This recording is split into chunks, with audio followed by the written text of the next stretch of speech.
ओम नमः शिवाय भक्तों, स्वागत है आपका भक्ति सागर ब्लॉग्स में। और आज हम आपके लिए लेकर आए हैं श्रावण मास की रहस्यमय कथा। इस कथा को श्रावण मास में प्रतिदिन अवश्य सुनना चाहिए, लेकिन ये एक कथा नहीं, अलग अलग कथाओं का श्रवण हमें श्रावण मास में करना चाहिए। तो हम आपके लिए प्रतिदिन अलग अलग कथाएं लेकर आते रहेंगे। आप यदि चैनल पर पहली बार आए हैं तो जुड़ जाएं चैनल से इसी प्रकार की नई नई कथाओं का श्रवण करने के लिए।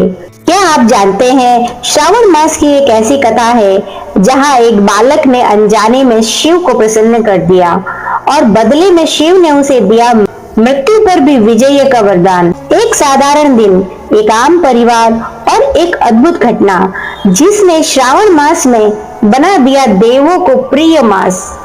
तो आइए जानते हैं, श्रावण मास केवल व्रत और जलाभिषेक का समय नहीं, यह वो समय है जब स्वयं भगवान शिव हर घर की देहरी पर आशीर्वाद लेकर आते हैं। और आइए सुनते हैं एक अद्भुत, अलौकिक और दिल को छू लेने वाली कथा, जो केवल कथा नहीं, श्रद्धा का चमत्कार है। कथा प्रारंभ होती है बहुत समय पहले। उत्तर भारत में एक गांव में एक निर्धन ब्राह्मण परिवार रहता था। पिता वृद्ध, माता अस्वस्थ और एक मात्र बेटा भीमराव।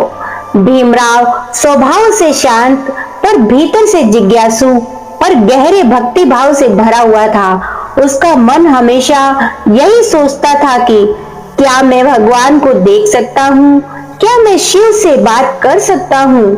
एक दिन उसने अपने पिता से पूछा, पिताजी, क्या भगवान सच में हमारी बात सुनते हैं? पिता मुस्कुराए और बोले, अगर सच्चे मन से पुकारो तो शिव स्वयं प्रकट हो सकते हैं, खासकर श्रावण मास में। बस उस दिन से भीमराव का जीवन बदल गया। वह तो लग गया श्रावण मास की स्वागत की तैयारी में। और जैसे ही श्रावण मास शुरू हुआ, बारिश की फुहारों के साथ भक्ति भाव की तरंगे पूरे गांव में फैल गई। पर भीमराव ने कुछ अलग किया। वो रोज सुबह उठता, निकट के जंगल में जाता और एक पुरानी टूटी छत वाले शिव मंदिर में बैठकर गीले कपड़ों में शिव का ध्यान करता।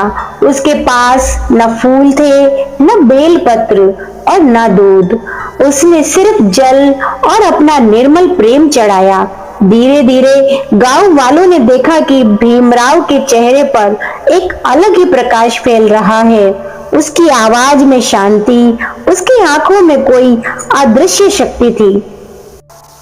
इसी प्रकार श्रावण मास के 1, 2, 3 सभी सोमवार व्यतीत होने लगे। आखिरकार श्रावण मास का चौथा सोमवार आया। भीमराव पूरे उत्साह में मंदिर पहुंचा, पर देखता है कि शिवलिंग टूट चुका है।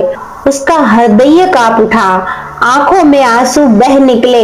हे महादेव, क्या आपने मुझसे मुंह मोड़ लिया है? उसने शिवलिंग के टुकड़ों को जोड़ने की कोशिश की, लेकिन असफल रहा। वो वहीं बैठ गया, मौन, ध्यानस्थ। और तभी पूरे मंदिर में एक तेज प्रकाश फैला। वातावरण में गूंज उठी, ओम नमः शिवाय, ओम नमः शिवाय। भीमराव ने आंखें खोली और देखा, शिव स्वयं उसके सामने खड़े थे। त्रिशूल, जटा, गंगा, चंद्रमा, तीसरा नेत्र उसका रोम रोम खड़ा हो गया। शिव बोले, वत्स, तूने जो प्रेम मुझे दिया वह मुझ पर चढ़े हजारों लीटर दूध से कहीं बढ़कर है। मांग क्या चाहता है? भीमराव रोते हुए बोला, मुझे कुछ नहीं चाहिए प्रभु, बस जब भी आपको पुकारूं आप सुन लेना। शिव मुस्कुराए, तूने जो मांगा वो तुझे ही नहीं, बल्कि जो भी श्रावण मास में सच्चे मन से शिव की भक्ति करेगा उसे भी मिलेगा मेरा आशीर्वाद, संकटों से मुक्ति और आत्मा की शांति, ये सभी। और यह कहकर शिव अंतर ध्यान हो गए। बस उस दिन के बाद श्रावण मास को माना जाने लगा और शिव से जुड़ने का मास, आत्मा को छू लेने वाला मास। इस मास में एक बेलपत्र चढ़ाने से सहस्त्र यज्ञों का फल मिलता है।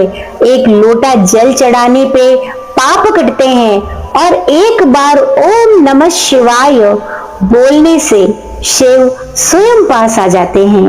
यही कारण है कि सभी व्रत, रुद्राभिषेक, महामृत्युंजय जाप इस मास में विशेष फलदायी होते हैं। और यह महीना केवल व्रत का नहीं, यह भगवान को अनुभव करने का मास है।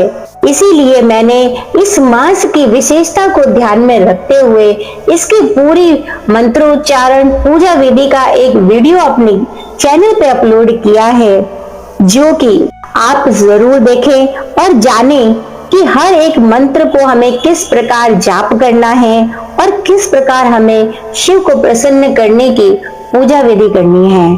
तो प्रिय भक्तों, जब आप भी इस श्रावण मास में शिव की पूजा करें तो बड़े अनुष्ठान ना भी कर पाए, लेकिन प्रेम और श्रद्धा में कोई कमी ना हो, क्योंकि भगवान मंत्रों से नहीं मन की पुकार से पाए जाते हैं। जिस जल में प्रेम हो वह गंगा जल बन जाता है और जिस मन में भक्ति हो वह मंदिर बन जाता है। श्रावण मास वो अवसर है जब आप स्वयं को, अपनी आत्मा को अपने भगवान से जोड़ सकते हैं। तो इस बार हर सोमवार एक छोटा संकल्प ले, एक लोटा जल चढ़ाए, एक मंत्र जपे, एक बार शिव को मैं तुम्हारा हूँ कहे और शिव आपके जीवन में चमत्कार और शांति दोनों लाएंगे। हर हर महादेव। श्रावण मास की कथा सुनने के लिए धन्यवाद। आपका दिन शुभ और मंगलमय रहे। हर हर महादेव। ओम नमः शिवाय।